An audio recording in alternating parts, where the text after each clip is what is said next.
Monsieur Rangel? Attends. Non? Ça fait 5 minutes. Alors, nous recommençons la deuxième partie. Les seigneurs de la vie sont-ils nous-mêmes dans notre intelligence mentale?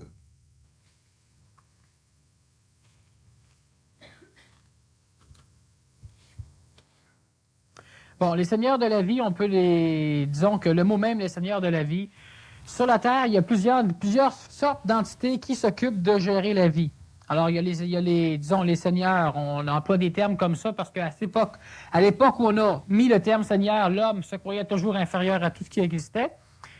Et puis, disons que les seigneurs de la vie, il y a certaines entités dans la nature qui s'occupent de la vie même des arbres, de la vie même des plantes et de l'organisation de l'écosystème des animaux et des plantes. Et puis l'homme, nous-mêmes, notre propre seigneur de la vie, disons que c'est notre psychologie astrale et pas notre mental. Parce que présentement, c'est notre psychologie astrale qui domine et qui dirige tout ce qui se passe ici.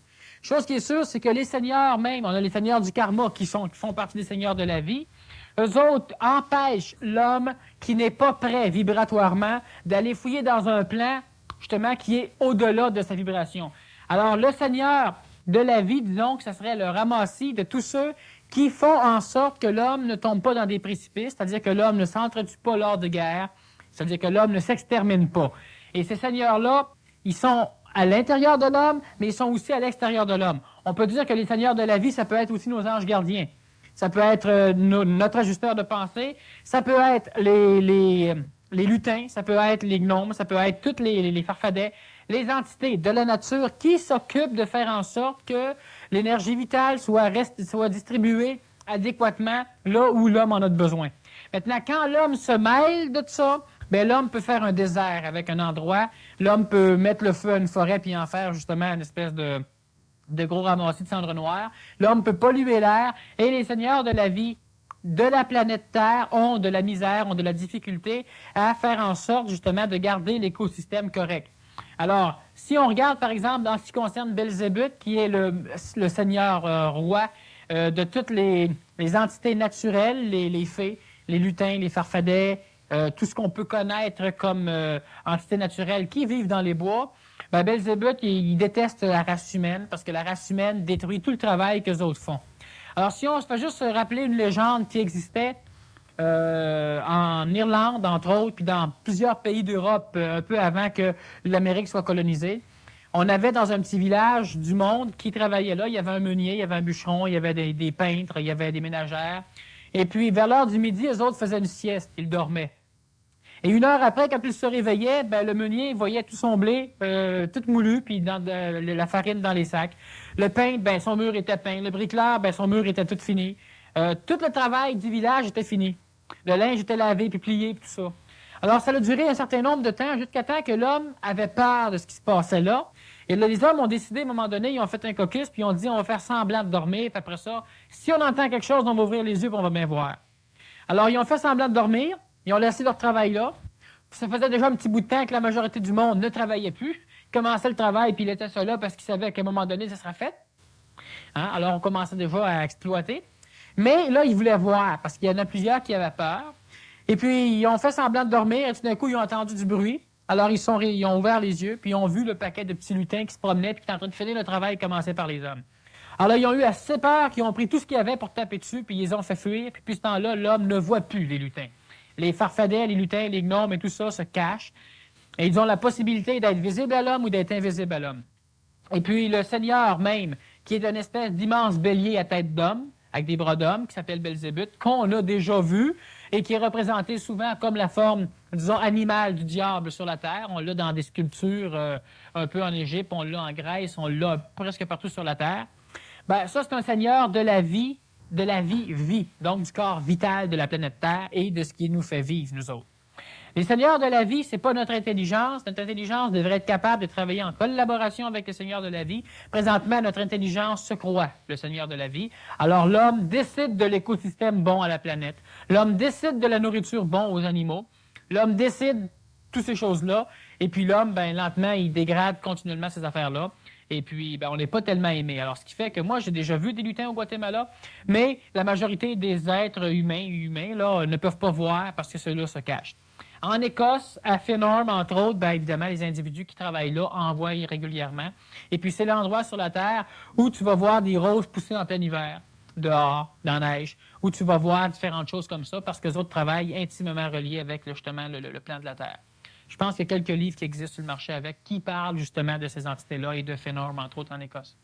Alors, les seigneurs de la vie, la vie, c'est le corps vital de la planète Terre, c'est pas nous. Mais on devrait être capable de collaborer. Qu'est-ce qui arrive, Daniel, quand les lutins sortent du bois et puis ils viennent à Montréal? Ils ne viennent pas à Montréal. Tu en as quelques-uns sur le Mont-Royal. Mont-Royal puis Montréal, c'est différent.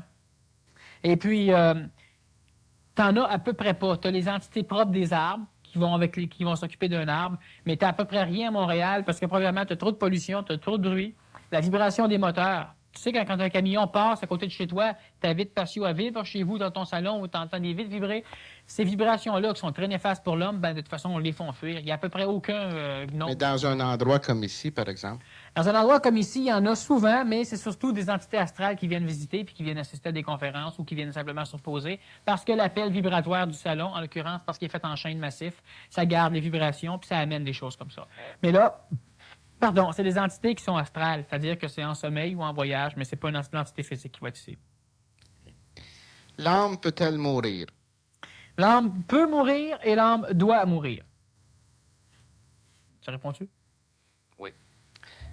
Daniel, vous dites que l'homme n'est pas coupable d'aucune de ses actions. Donc, nous n'aurions pas le libre arbitre. Merci. Bon, on a déjà fait une conférence, justement, la destinée et le libre arbitre. L'homme qui va voir une cartomancien, l'homme qui va voir une personne dans les boules de cristal, l'homme qui fait faire sa carte du ciel est un homme qui dit qu'il n'a pas de libre arbitre parce que l'homme veut savoir ce que l'avenir lui réserve. Et l'homme qui veut savoir ce que l'avenir lui réserve, admettant qu'il n'y a pas de libre arbitre, s'évertue quand même à croire qu'il peut changer l'avenir que la carte du ciel lui destine. Alors, ce qui fait que l'homme est en contradictoire continuellement, l'homme vivant dans ces deux polarités-là, à savoir, je veux savoir ce qui va m'arriver, mais je peux le changer si ça me plaît pas. Ben, Christy, qu'est-ce que tu veux savoir d'abord? Tu veux le savoir ce qui va t'arriver ou ben non? Si ça fait avec toi, tu dis, c'est parfait. Si ça fait pas, tu dis, je ne pas à ça. Mais combien de millions d'argent, de dollars sont dépensés continuellement pour essayer de prévoir l'avenir et combien d'énergie qui sont dépensées après pour pouvoir changer l'avenir?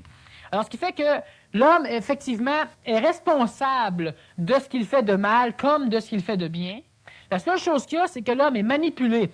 Et l'homme est manipulé par lui-même. Le fait que toi, tu ne comprennes pas que le feu brûle, tu te mets la main dans le feu. Mais le feu t'a pas forcé à le mettre la main là. Il n'y a pas aucune entité qui t'a pris la main pour la mettre là. Mais si ça fait 15 fois que tu vas tester le feu, c'est simplement parce que toi, tu n'as pas la préparation, tu n'es pas prêt à être capable de comprendre. Et qu'est-ce qui nous manipule, nous? C'est notre psychologie, c'est notre mémoire. L'homme veut continuellement revivre quelque chose qui lui a plu, qu'il lui-même a déjà vécu, et l'homme veut fuir un événement qu'il a vécu, qu'il n'a pas aimé. Et cette fuite et cette recherche de bonheur et cette fuite de la douleur qui est intégrale à nous, ça nous manipule. Parce que toutes les fois que je vois quelque chose qui pourrait me servir, si j'en ai peur, je me sauve. Mais qui a peur? Moi. Qui exprime la peur? Moi. Même moi, je n'ai pas le choix, je me sauve. Mais en comprenant ça, on finit par, disons, se purifier. Puis on élimine le manipulateur. Exactement comme si vous êtes une espèce de troupeau de cheval. Et puis, à l'intérieur de ce troupeau-là, il y a un cheval qui ne veut rien savoir. Lui, quand il voit une vache, il se sauve. Et comme le troupeau lui-même vivant sous les jets d'astral de troupe, si le cheval se sauve, toute la gang se sauve avec. Mais à un moment donné, il va falloir que les chevaux se disent, oui, mais tous les fois qu'ils se sauvent, on pense qu'il y a de quoi. Puis tous les fois qu'on s'est sauvé, on se rend compte qu'il n'y avait rien. Mais on se sauve tout le temps parce que quand le cheval qui a peur des vaches se sauve, on prend pas le temps de voir si c'est pas un tigre, nous autres, on se sauve. Puis on se fait tout le temps fourrer, c'est jamais un tigre, c'est toujours une vache. Alors, à un moment donné, le troupeau va dire, lui, on l'élimine. Ou non, lui, on le transforme. Alors, automatiquement, là, le troupeau, lentement, finit par, disons, évoluer et n'a plus peur de tout. Alors, l'astral, c'est la même chose. Moi, je suis manipulé. Le troupeau est manipulé par qui? Par le troupeau. Par le cheval qu'ils ont accepté et par le fait qu'eux autres le suivent aveuglément tout le temps quand il se passe de quoi. À l'instant même que le cheval se sauve, tout le monde se sauve sans voir. Mais qui manipule qui? Le troupeau se manipule. Qui c'est qui nous manipule dans la société? La société. Mais c'est qui la société? Ben, c'est nous autres. Mais dans l'homme, c'est pareil. C'est qui nous manipule? C'est nous autres. Puis nous autres, c'est qui? Mais c'est ça, c'est qui nous autres? On est plusieurs, nous autres. Il y a des chevals fous là-dedans. Il y a des chevaux qui sont corrects. Ben, c'est à nous autres de voir c'est quoi. Alors, on a un libre arbitre, mais tellement incompréhensible par l'homme et tellement vaste et à l'extérieur de ce qu'on vit présentement. Le fait que tu aies un accident avec ton char, ben, faites-moi pas croire que vous l'avez voulu. Ça ne veut pas être à l'église allumer des cierges pour avoir un accident avec votre char. Hein? Alors, vous n'avez pas de libre arbitre. Le fait que vous rencontrez quelqu'un que vous aimez, bien, vous l'avez rencontré, c'est par hasard, disons. Vous êtes manipulé. Puis quand la personne décide qu'elle s'en va, que vous le vouliez ou non, elle décide ce qu'elle décide. Alors, ce qui fait que, justement, le libre arbitre, il n'existe pas dans le cadre présent de l'évolution humaine. Par contre, à l'intérieur de chaque homme existent des chevals fous, à l'intérieur de chaque femme existent des juments folles, puis à l'intérieur de chaque enfant existent des poulains fous. Alors, ce qui arrive, c'est qu'il faut simplement réussir à les trouver, et puis les placer, les dresser ou les éliminer. Puis automatiquement, l'homme n'est plus manipulé. Mais l'homme est manipulé par l'homme. Et puis l'astral, donc, disons, les chevaux extérieurs à la troupe, l'astral planétaire qui manipule l'homme, le manipule parce que dans l'homme, il y a les éléments, les chevaux fous, justement, qui peuvent accepter la manipulation extérieure. Alors, on ne change pas l'humanité pour se faire plaisir. On se change nous, puis l'humanité ne nous touche plus. Il y a quelque temps, j'ai eu une espèce de court-circuit au niveau du front. Ça faisait à peu près 15 minutes que je m'étais endormi. Pourrais-tu, si possible, m'en donner la signification? Bien, évidemment, il faut savoir ce qu'on entend par court-circuit au niveau du front.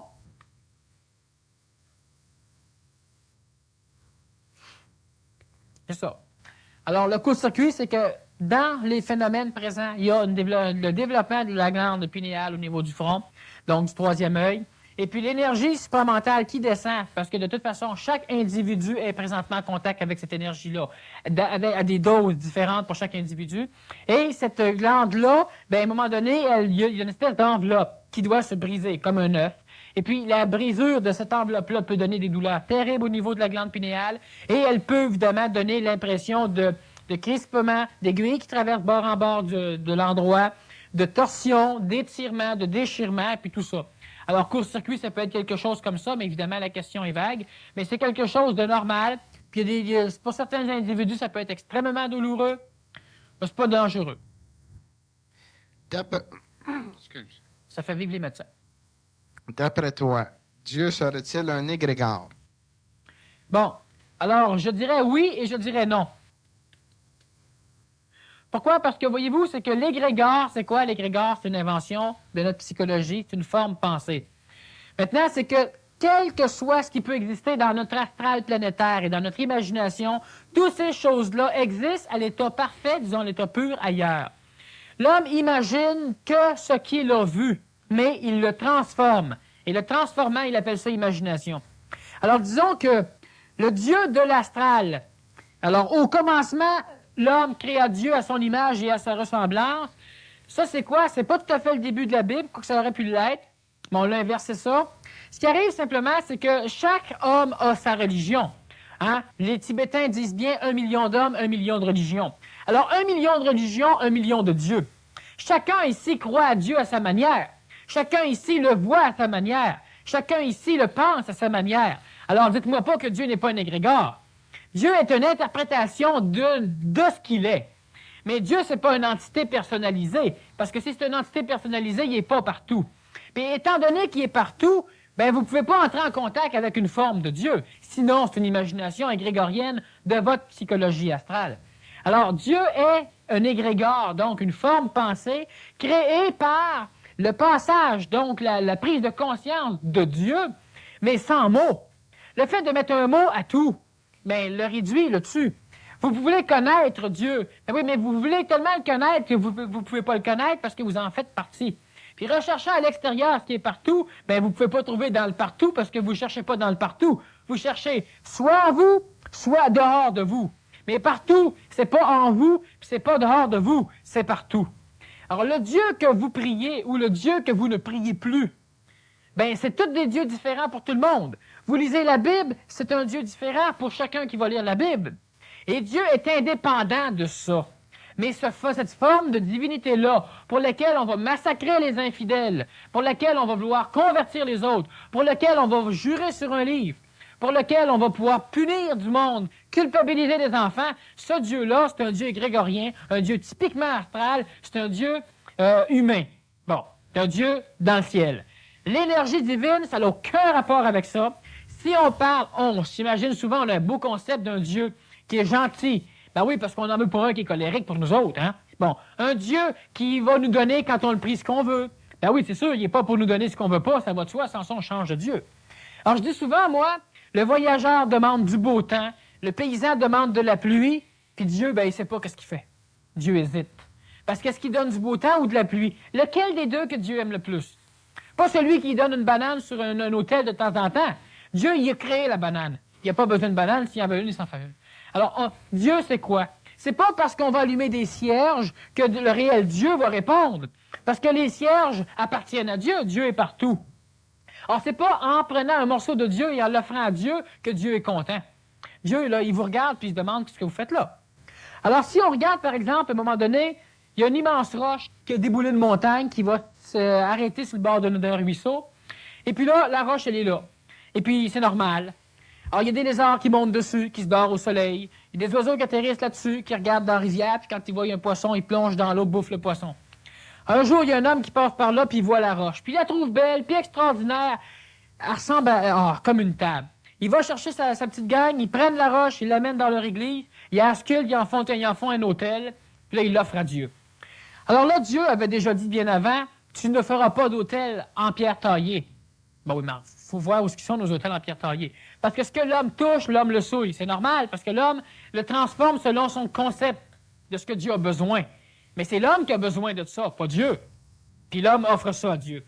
Alors là, les hommes sont devant leur autel, puis là, ils commencent à prier, puis ils sont contents, puis ils font des offrandes. À un moment donné, il y a une voix qui se fait entendre. Puis la voix a dit, « Qu'avez-vous fait? » Là, l'homme, il se lève debout, puis là, paniquant un peu, parce que tu appelles toujours Dieu, mais tu t'attends pas à ce qu'il vienne te voir. Et puis là, il dit, on a sculpté cet autel-là pour toi, puis on te l'offre. Voyez-vous, fils, vous prenez en mon sein, vous le transformez parce que vous trouvez que ma création n'est pas parfaite, et vous voulez me l'offrir. Tout est de moi, et tout est en moi. Et tout ce que vous pourrez fabriquer, si je l'ai déjà. Parce que si vous pouvez le fabriquer, c'est que j'en permets la transformation. Alors, l'autre, il lui dit, oui, mais c'est parce qu'on veut te faire des offrandes. On veut communiquer avec toi. Oui, mais ton offrande ou l'offrande d'un autre, c'est quoi sinon une offense? Ce que tu veux, bien avant que tu le saches que tu en as besoin, moi, je le sais. Moi, je le mets là et toi, tu vas chercher une roche pour en faire une autel pendant ce temps-là. Vois-tu, la roche, elle était placée là et elle avait sa raison d'être. Et maintenant, l'homme est passé, a pris la roche et l'a ôtée. Il va falloir en faire débouler une autre roche. L'homme, le Dieu qu'on connaît et le Dieu qu'on veut est un égrégore formé par l'esprit humain. Et ce Dieu-là ne répond pas à l'aspiration humaine parce que l'homme demande et l'homme ne sait pas ce qu'il veut. Par contre, l'authentique, disons, énergie divine donne pas à l'homme ce qu'il veut, mais donne à l'homme ce que l'homme a besoin. Et qu'est-ce que l'homme a besoin? L'homme a besoin de ce qu'il faut pour pouvoir réussir à atteindre Dieu, donc à comprendre. C'est pas la foi qui vous amène à Dieu, c'est la compréhension du chemin.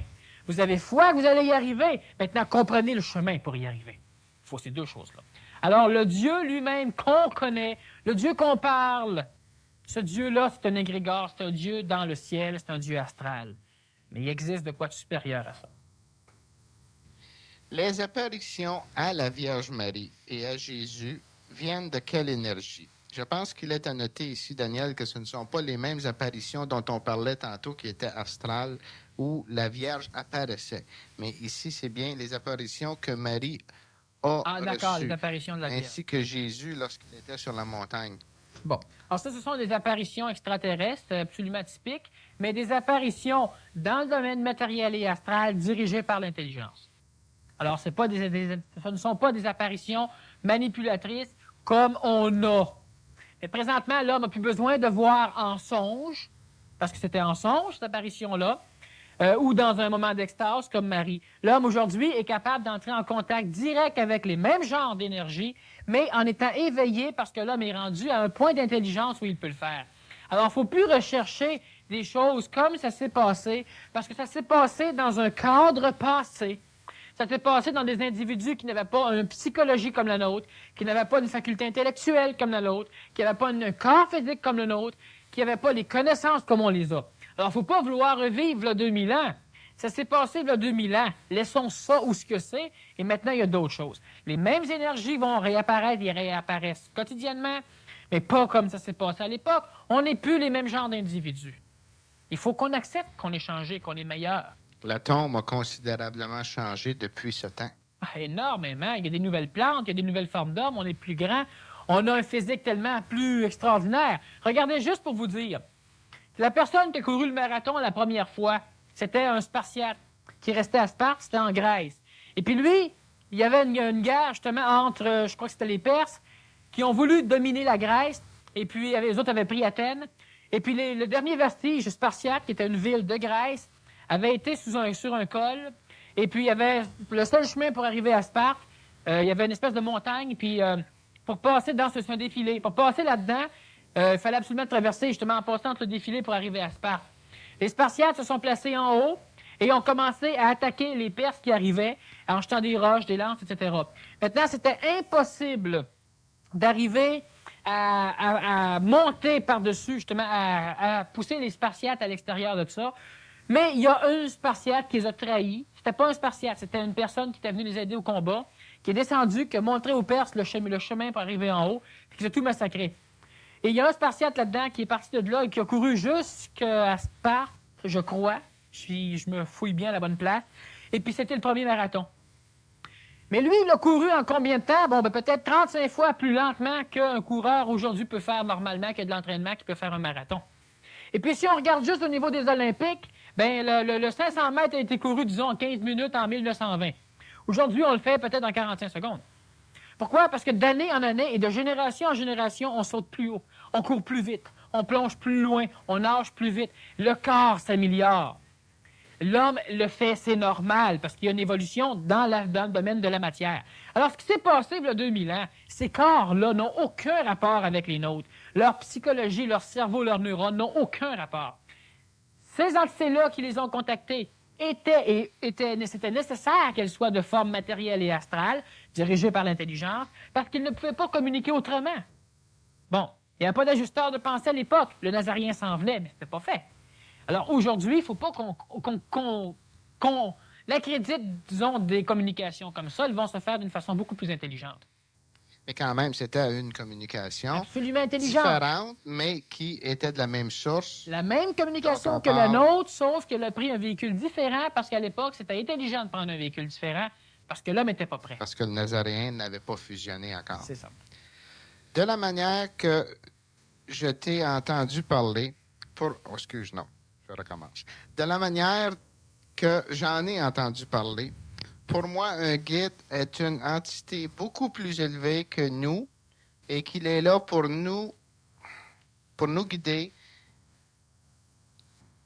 mais de la manière que j'ai entendu parler. Dont tu parles de l'ajusteur de pensée, on dirait que tu parles du guide.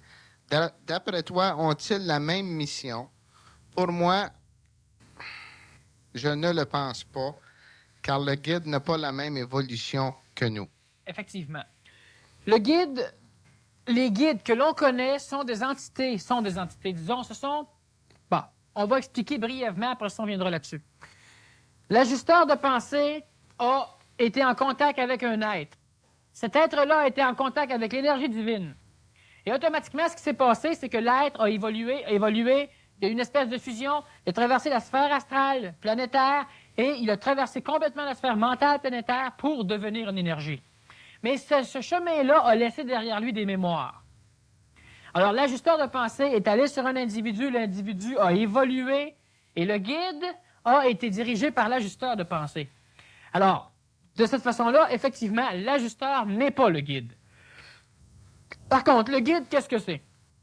Là, on ne parle pas des Melchisédek. Il y en a présentement ici, mais ça ne regarde pas l'individu. Le guide, c'est quoi? C'est que l'évolution de l'individu dans son cheminement au niveau de son individualité et du cheminement de l'évolution planétaire. En traversant la sphère astrale, c'est-à-dire qu'en évoluant, il a pensé, il a parlé, et il a vécu. Et tout ça est enregistré dans l'astral. Lui disparaît, il traverse, il brise la sphère astrale, puis disparaît complètement, il continue son cheminement. Et ce qu'il va rester, c'est une mémoire du guide, une mémoire de l'individu. Et cette mémoire-là, c'est ça, le guide. C'est pas un individu authentique, c'est une mémoire d'un individu qui a traversé. Alors, un guide peut nous aider jusqu'à temps qu'il nous nuise, et il va nous aider, bon, jusqu'à un certain niveau. Il va nous aider dans nos rêves, dans notre conscience éveillée. Il va nous aider de différentes façons, mais ça, c'est astral. Et une personne, et pourquoi ça peut être dangereux, c'est que le guide lui-même peut se chercher des disciples, mais souvent, l'homme qui a peur parce qu'il ne comprend pas, s'il ne peut pas atteindre Dieu, même le Dieu qui l'a créé, automatiquement, s'il rencontre une forme mémorielle d'une personne qui a réussi, donc d'un maître ou d'un guide, ben, il peut devenir son disciple, même si le guide ne veut pas de disciple. Mais la mémoire ne peut pas se défendre, parce que la mémoire n'est pas le guide, n'est pas l'entité réelle. Automatiquement, ben, on peut rester attaché à des formes qui vont nous diriger, mais qui vont nous diriger jusqu'à les hautes sphères de l'astral, mais qui ne pourront pas nous faire traverser parce qu'elle n'est que mémorielle. Alors, l'attachement à qui que ce soit dans le domaine de la matière ou dans le domaine de l'astral, donc que ce soit un guide, qui soit spirituel ou ésotérique ou n'importe quoi, bien, l'attachement, c'est une limitation. On peut respecter quelque chose, mais il ne faut pas s'attacher à quelque chose. Est-ce qu'on pourrait dire, Daniel, que ces guides de lumière étaient bons lorsqu'on a traversé l'ère du poisson, qui était l'ère de la croyance, et puis que pour l'homme de la sixième race, l'homme nouveau, les pionniers de la sixième race ne peuvent définitivement pas se servir du guide de lumière, à moins que ce soit juste pour l'emmener au supramental, l'emmener à la connaissance d'une conscience qui est la conscience supramentale. C'est vrai. Mais l'ère du Verseau que tu parles va commencer quand tous nous autres, on va être morts. Et là, ça va être des authentiques. Il va rester sur la Terre. La Terre va être habitée que par des personnes qui vont avoir vu le jour dans l'ère du Verseau. Donc, tant que ce climat-là n'est pas arrivé, tant que ce temps-là n'est pas arrivé, ces guides-là sont encore utiles parce que présentement, c'est le poisson qui continue son avance dans le Verseau. Certains vont pouvoir vivre une espèce de mutation, même s'ils sont encore tributaires de l'ère du poisson, et vont se transformer, disons, en Verseau.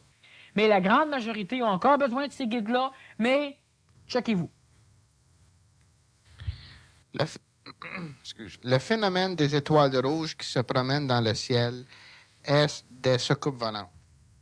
Bon, ça peut être... Une chose qui est sûre, c'est un objet volant non identifié. Ça, c'est sûr. Ça peut être un météore, ça peut être une météorite, ça peut être un avion, ça peut être un satellite, ça peut être une forme d'apparition, disons, d'engin extraterrestre. Ça peut être l'apparition d'un engin terrestre qui peut venir d'ailleurs, en termes de chronologique, du futur, ou du passé. Maintenant, ça peut être tellement de choses que, faut que quand j'en vois un, je peux vous dire c'est quoi, mais comme ça, je peux pas vous dire. Maintenant, il y a aussi des phénomènes qui sont absolument physiques, biophysiques, qui se passent sur la Terre, qui font des choses comme ça. Quelle est la différence entre un Atlante et un Israélite? Merci.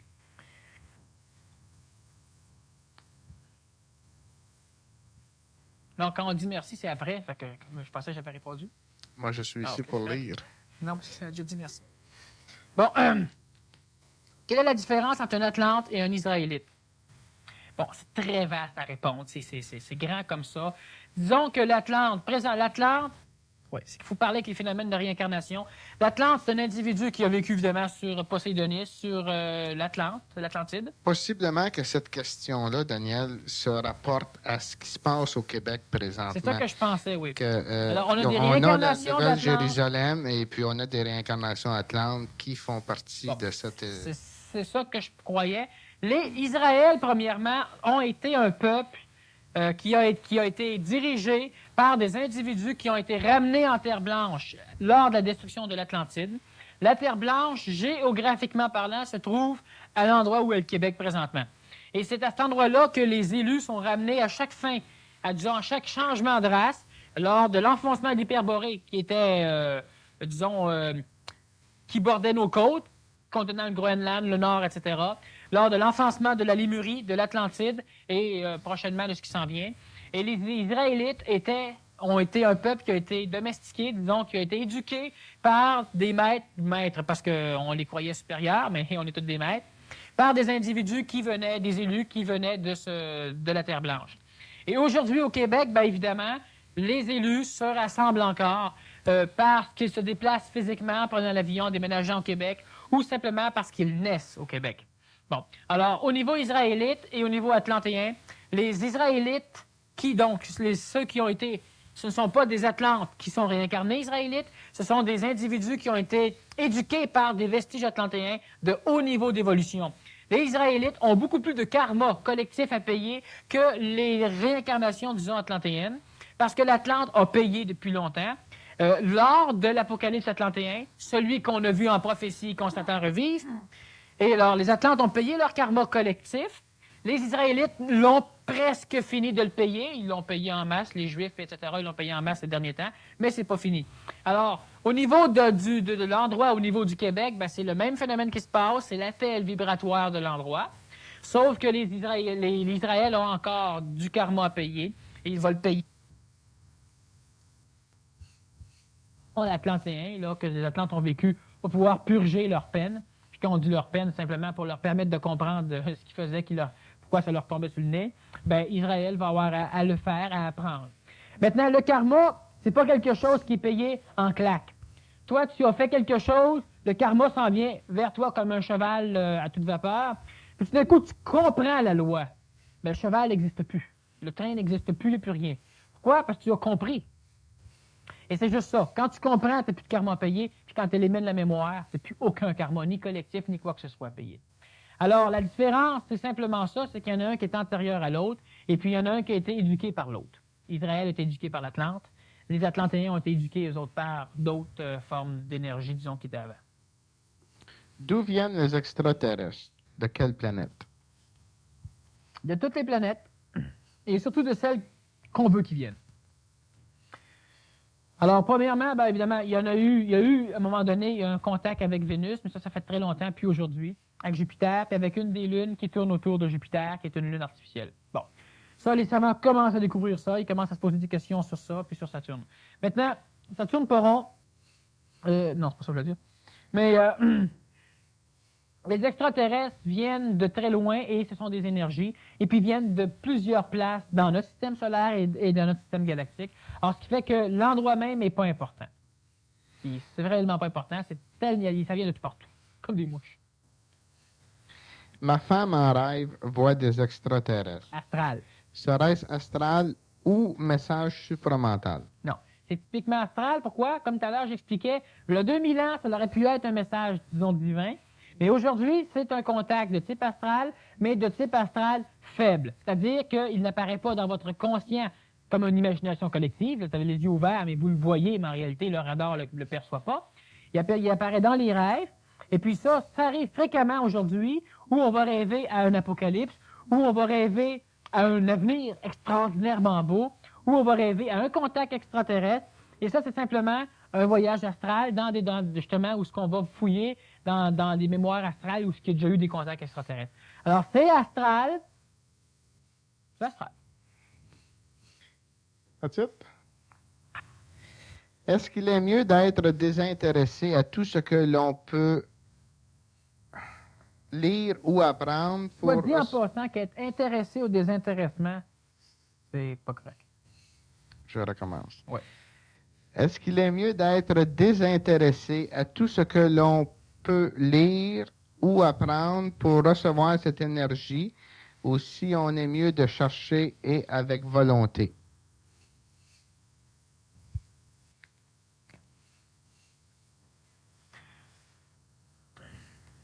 Soyez donc ce que vous êtes. Puis ça va être correct. Ça va être correct, ouais.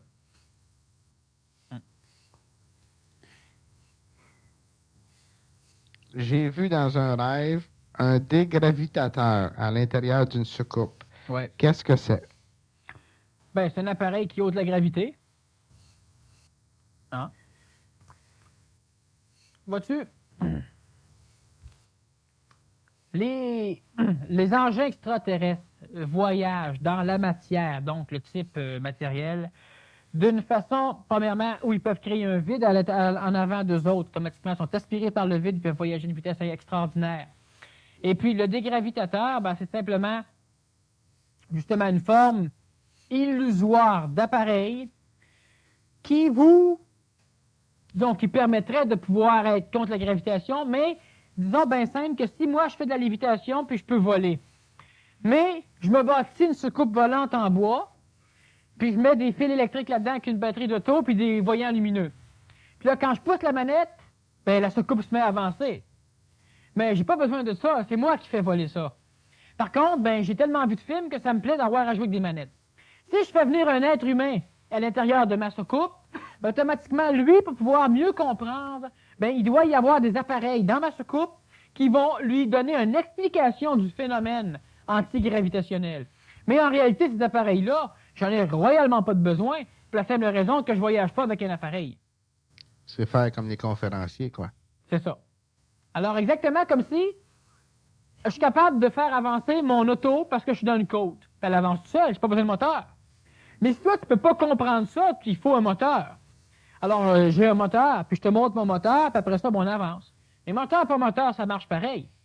Alors, ce qui fait que c'est simplement un dégravitateur bidon. C'est-à-dire que ces appareils-là n'ont pas besoin de ces choses-là parce qu'ils sont parallèles à notre monde, mais pas dans notre monde. Et donc, ne sont pas sujets aux lois, totalement à nos lois. Très relatif, la loi qui régit un endroit, une planète. Sur une autre planète, c'est différent. On sait par exemple que Mercure a les pôles extrêmement bouillants et l'équateur complètement gelé. Par contre, sur la Terre, les pôles sont gelés et l'équateur est bouillant, c'est-à-dire est chaud. Et on trouve ça normal par rapport à ce qu'on a pu étudier. Mais change d'endroit, ben les lois changent. Alors, ce qui fait que eux autres viennent ici, puis quand par exemple tu rêves à ça, ou si tu te fais enlever, tu vas voir des appareils qui sont en accord avec ton concept de loi. Mais tout est relatif, la relativité aussi, très important, et tout ce qu'on peut voir à l'intérieur de ça et tout l'équipement nécessaire ne sert absolument à rien qu'à nous tromper. Bon. Ça va te santé. C'est pour que l'humain comprenne mieux. C'est Comprenne moins bien, ouais. Moins bien. Okay. J'aimerais que tu expliques la prochaine descente d'énergie. De quelle façon, quand et comment sais-tu ça là? Bon. Alors, le 23 juin prochain, à 12h, heure de Greenwich.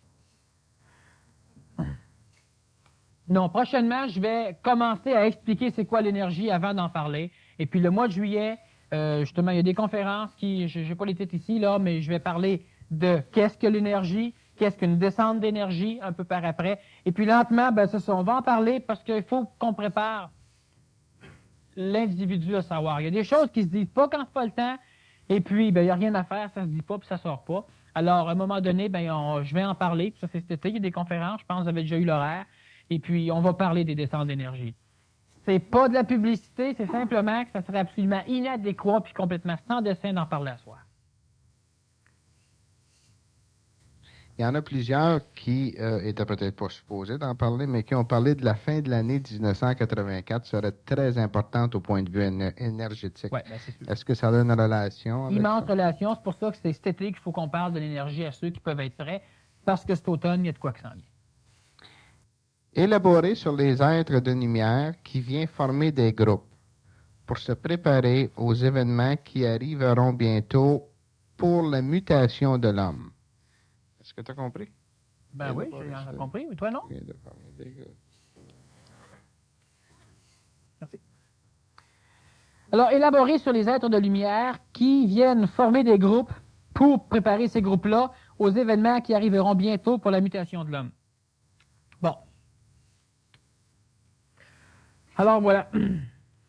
Les êtres de lumière, les guides de lumière, c'est des formes, disons, astrales, dirigées par une entité intelligente, donc supramentale, ou directement une entité supramentale, qui vient se présenter à un individu qui a la capacité, donc qui a par exemple le chakra de la gorge développé, la capacité de communiquer, de parler, qui a un magnétisme, et qui vient le manipuler pour lui donner un cheminement, pour pouvoir perturber encore plus la masse humaine, donc plus tu as de choix, moins tu sais quoi choisir. Et moins tu sais quoi choisir, ben, plus tu es perdu. Et plus tu es perdu, ben, plus à un moment donné, tu arrives à comprendre, de par toi-même. C'est là l'important. Pas de par les autres, de par toi-même.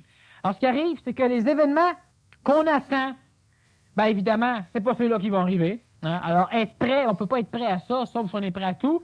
Puis être prêt à tout, c'est facile à dire, mais on n'est jamais prêt à tout. Bon, on peut l'être, mais en tout cas, la majorité qui le disent ne le sont pas. Et puis, ces êtres de lumière-là font un travail qui est absolument essentiel parce que il y a des individus qui ne peuvent progresser que par un certain chemin parce que leur concept les limite tellement. Alors, ils ne peuvent pas voir un chemin. Alors, on leur bâtit un chemin pour eux autres, pour les faire cheminer. À un moment donné, ben, tous les chemins mènent au chemin qui mène à Rome. Alors, automatiquement, ben, ces êtres de lumière-là ont réellement un travail à faire ici. Mais l'homme n'a pas besoin d'être de lumière. L'homme doit devenir un être de lumière. Facile à dire, mais c'est quand même ça. En attendant, ceux qui en suivent, ceux qui se font dicter par un être de lumière, ben, il y a des êtres de lumière qui peuvent être typiquement astrales, qui peuvent être le retour mémoriel d'une entité de lumière qui est réellement passée ici, donc vous pouvez vous faire avoir. Et puis, vous pouvez être en contact avec une entité supramentale directe, sauf que si elle se présente sous forme d'être de lumière, c'est que l'individu qui le voit ou les individus qui vont suivre la personne, c'est des individus qui ne sont pas encore prêts et le chemin va les aider à monter vibratoirement pour arriver à plus avoir d'être de lumière, mais avoir l'énergie divine en eux. Autrement dit, pendant un certain temps, tu as besoin d'un apôtre qui a le Saint-Esprit pour te parler, puis il y a un moment donné où tu as le Saint-Esprit, puis tu n'as plus besoin d'apôtre.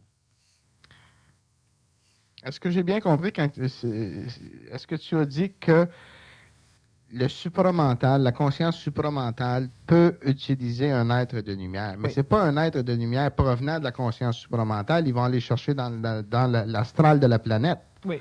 Parce mais que c'est elle astral. peut aussi apparaître sous forme d'être de lumière, en plus. L'énergie haute a comme possibilité de diminuer sa vibration, pas de l'augmenter.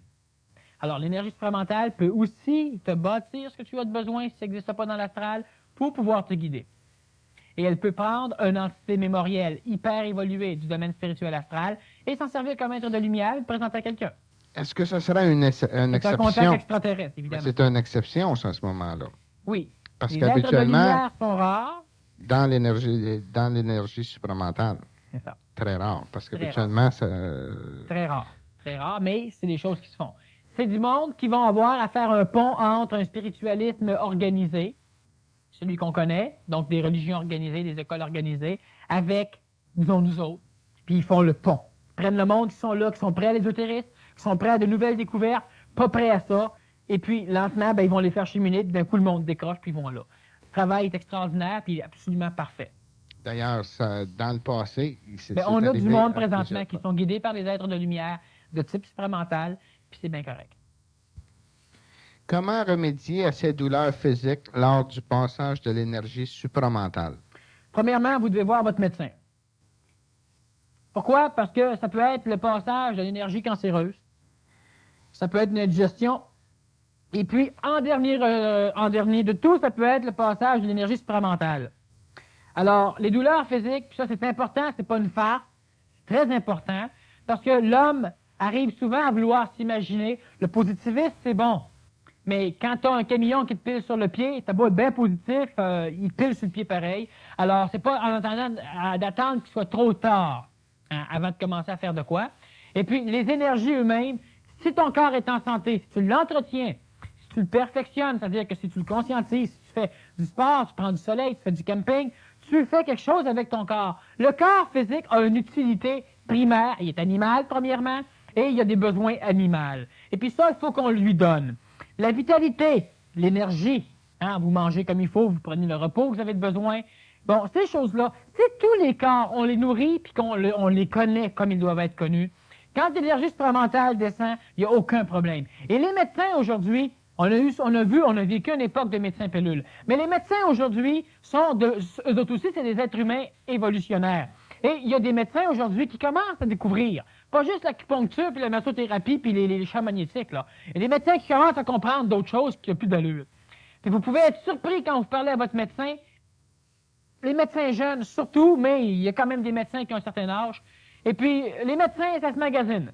Si votre médecin ne peut pas comprendre, changez de médecin. Il y en a d'autres qui vont comprendre. Et puis, à deux, à un moment donné, le malaise physique, c'est un malaise physique. Il a beau être causé par l'énergie supramentale, c'est un malaise qui est physique. Puis le malaise physique, ben au moins, si on peut guérir le symptôme, si on ne peut pas guérir la cause, ben en attendant, c'est déjà correct. Chose qui est sûre, c'est que pensez pas que l'énergie supramentale va vous guérir. Elle va vous empêcher d'être malade si vos corps sont en santé. Vous guérir, non. L'énergie vitale va vous guérir, donc un magnétiseur va vous guérir. Une personne qui a l'énergie supramentale peut-être peut vous guérir, puis un médecin peut vous guérir.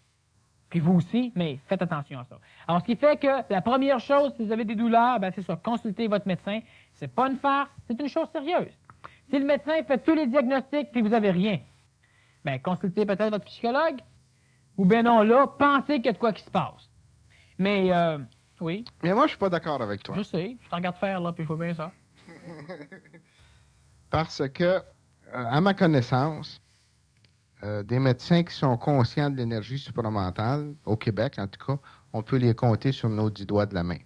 Et puis, si quelqu'un va voir un médecin avec des symptômes quelconques, et puis, telle que l'expérience que j'ai eue dans ma vie, moi, avec les médecins, pas nécessairement la mienne, mais avec des gens que j'ai connus, aussitôt qu'ils ont certains symptômes, bien, ils émettent ses pilules ou ils rentrent à l'hôpital, ils les opèrent aussi ou ça. Oui, change de médecin.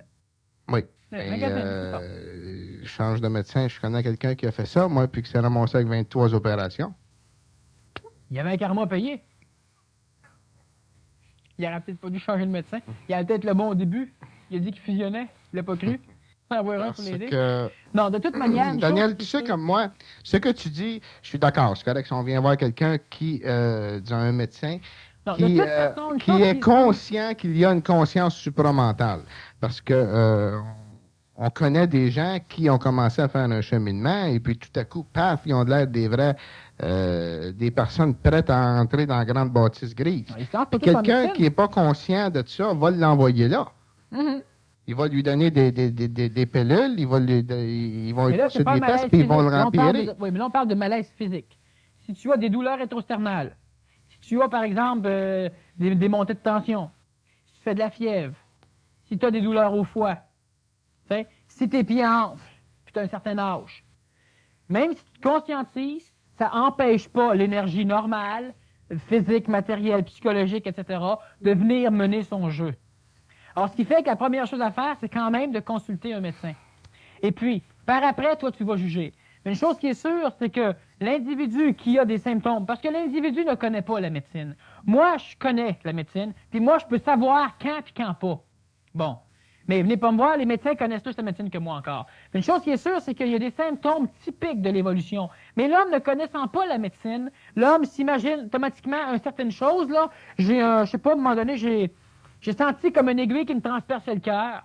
Puis j'ai eu un engourdissement au bras, jusque dans le petit doigt. Puis ça a disparu. Je suis en train de me conscientiser. Non, tu fais de l'artériosclérose. Puis si tu continues à faire ça, bien, à un moment donné, un simple petit traitement médical ou simplement la moindre petite chose peut carrément éliminer ça. Si tu attends de faire de l'angine régulièrement, de faire un infarctus, bien là, les médecins, tu arrives à un moment donné dans la science médicale où eux autres ne savent plus quoi faire. Mais attends pas d'être rendu là pour aller voir un médecin. Parce que là, c'est sûr qu'il va te passer à la salle d'opération. C'est sûr qu'il va te bourrer de médicaments parce que tu es rendu trop loin. Mais si tu vas voir le médecin tout de suite, tu lui dis simplement que de temps en temps, j'ai les pieds qui enflent. Lui, il va commencer par vérifier ta diète. Qu'est-ce que tu manges tout le temps? Bon, ben élimine telle affaire, tu vas voir. Ils ne donneront pas des médicaments tout de suite. Mais si tu as 75 ans, ça fait 15 ans que tes pieds enflent, fois que tu te couches le soir, bien là, c'est évident qu'il te donne des diurétiques parce que tu as un problème. Tu souffres d'insuffisance cardiaque, tu as des symptômes normaux. Mais si c'est ça, la personne qui a des douleurs physiques, c'est évident que tu as mal au coude à un moment donné, tu vas pas voir ton médecin. Mais ça, surveillez-vous parce que l'astral, donc l'imagination qui pousse l'homme à vouloir se conscientiser, en a tué énormément d'individus. Elle en a massacré énormément. Parce que pourquoi? Parce qu'il y a des douleurs qui sont normales lors de la conscientisation, lors de l'entrée d'énergie. Mais l'astral, c'est tout de suite quand tu as mal, c'est pas grave, je me conscientise. Va voir ton médecin, regarde ce qu'il te dit à un moment donné. Tu sais, t'entends des bourdonnements, puis t'entends plus sourd dans l'oreille.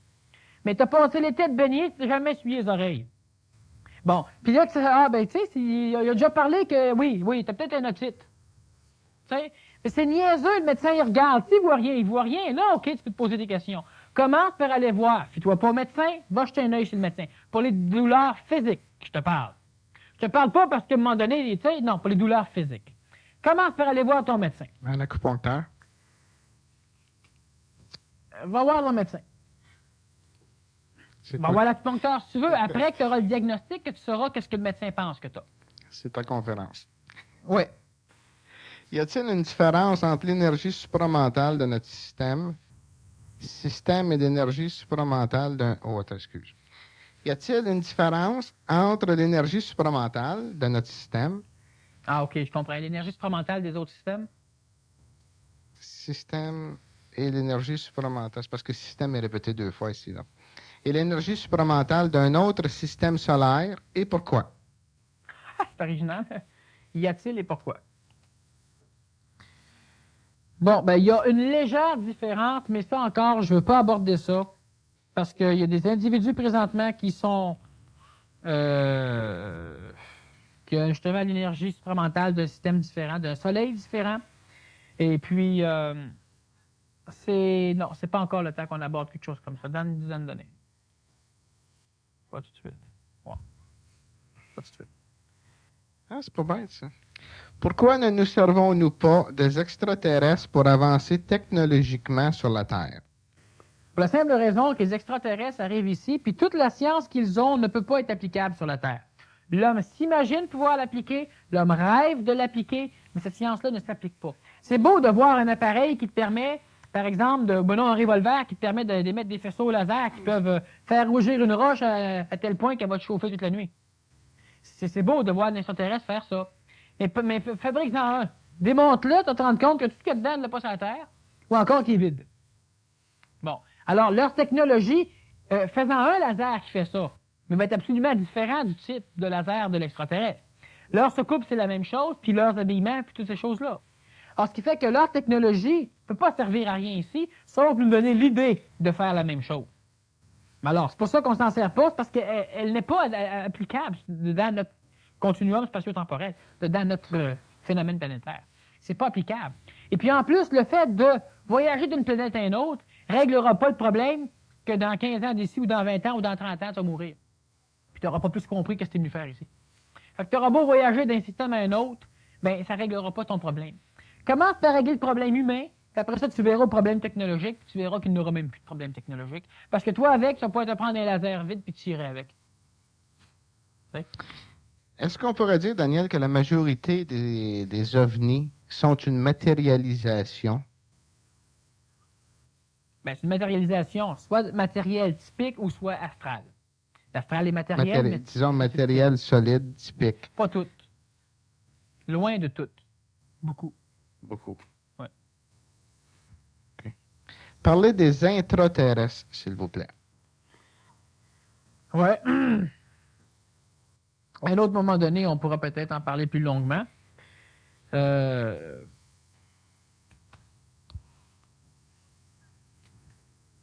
intraterrestres, je vais parler simplement de ce qu'on connaît. Je vais parler simplement de ce qu'on connaît parce que ça va être trop long et trop vague parce que je n'aurai pas le temps. Alors, on a différentes entrées. La Terre, on la croit, l'homme scientifique sait qu'au centre de la Terre, il y aurait comme une espèce de soleil. Ce que l'homme ne sait pas, c'est qu'entre le soleil et la matière solide, il y a un espace vide. Et qu'à l'endos de cet espace-là, ben, il y a aussi des continents, des océans et tout ça. Et l'homme scientifique sait qu'il y a un soleil, et l'homme scientifique explique le volcan par rapport à la matière en fusion terrible au centre de la Terre, donc solaire. Et à un moment donné, le magma en fusion, la lave, réussit à briser par la pression, à briser l'écorce terrestre et à sortir en volcan. C'est pas tout à fait vrai, c'est pas tout à fait ça qui se passe. Mais ça n'a jamais réussi à creuser encore jusque-là. Hein? Et puis, on n'a jamais descendu encore au centre de la Terre, comme Jules Verne le pensait, à partir d'un volcan.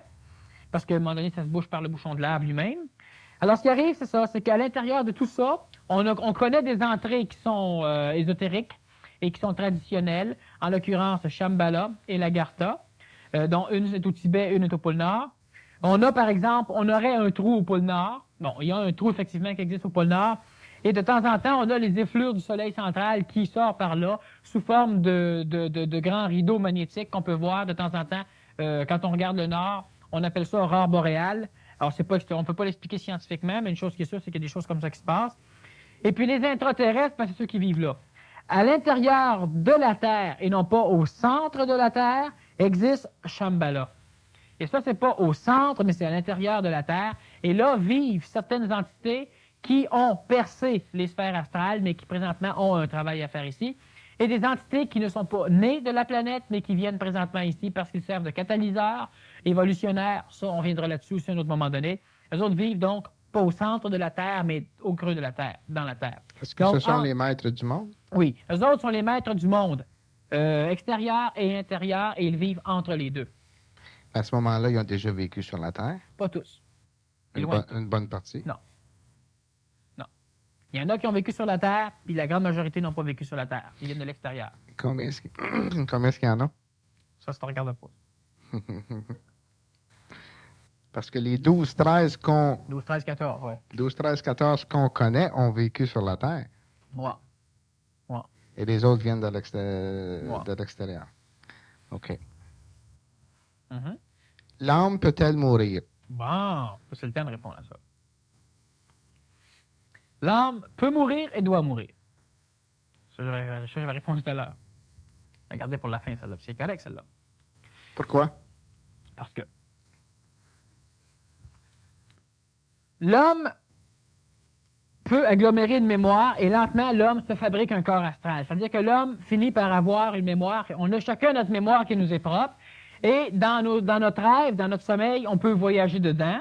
Et on peut aussi voyager, disons, on peut rentrer en contact avec la mémoire extra-individuelle, donc la mémoire planétaire, donc l'astral planétaire, donc la psychologie planétaire. Par contre, ce qui arrive, c'est que l'âme, c'est quoi? C'est simplement une enveloppe protectrice qui recouvre, disons, comme une sphère, ou comme cette peau-là ici, pour la caméra, comme cette peau-là ici. À l'intérieur de tout ça, ici, il y a l'ego. L'ego, c'est quoi? C'est l'identification cristallisée, densifiée de l'astral, et ça, c'est individuellement chacun de nous. Bon, du type émotif. Alors ça, au milieu, on a l'ego. Autour, on a notre mémoire astrale, et l'enveloppe qui protège tout ça, c'est l'âme. Et cette enveloppe-là, qu'est-ce qu'elle fait? Elle empêche notre mémoire, nos vibrations, de s'éparpiller partout au niveau de l'échelle planétaire. Et elle empêche aussi nos mémoires de se mêler l'un l'autre. Alors, ça fait qu'à un moment donné, ben moi, j'ai déjà été en avion. Ben oui, mais là, je viens de mélanger ma mémoire avec la mémoire d'un autre. Les choses ne faut pas que je dise. Alors, ce qui arrive, c'est que l'âme, c'est l'enveloppe. Mais il vient un temps où c'est que l'âme doit disparaître. Pourquoi? Parce que l'esprit va prendre sa place. Et l'esprit prenant sa place va diriger les mémoires d'une façon absolument divine. Et quand dans la Bible on dit que tu dois aimer le Seigneur ton Dieu de tout ton corps, de toute ton âme et de tout ton esprit, mais l'âme c'est en deuxième plan et l'âme c'est pas ça qu'il faut déifier. L'âme est immortelle. Ça c'est l'astral qui l'enseigne parce que l'astral veut garder l'âme. Mais l'âme doit être démolie et l'âme à un moment donné va être détruite parce que l'esprit, donc disons l'esprit divin ou l'esprit supramental va prendre sa place. Alors l'âme peut mourir, mais l'âme doit mourir. Alors sur ce, on termine la conférence de ce soir. Daniel, je te remercie beaucoup.